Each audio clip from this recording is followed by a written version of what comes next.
Avec ce schéma, nous allons voir la structure d'un ARN messager eucaryote.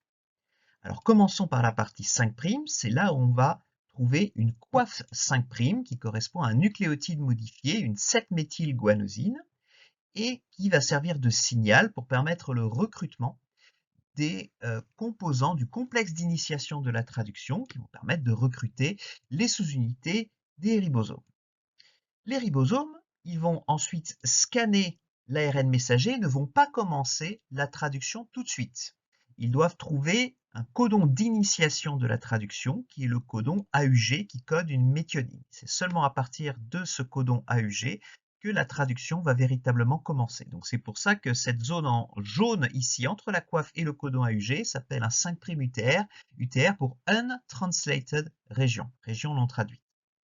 Ensuite, on a la séquence codante avec la succession des codons et la traduction est réalisée jusqu'à ce qu'on arrive à un des codons stop, UAG, UAA, UGA, et il va y avoir à ce moment-là détachement des ribosomes. Mais l'ARN messager ne s'arrête pas là, il y a des séquences derrière ce codon stop, des séquences qu'on appelle 3' UTR, donc région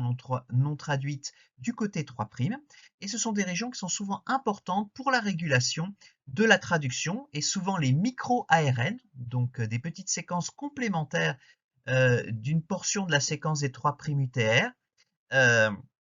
se fixent là et inhibent la traduction. Et l'ARN messager se termine par une queue poly-A, donc une succession de nucléotides avec base azotée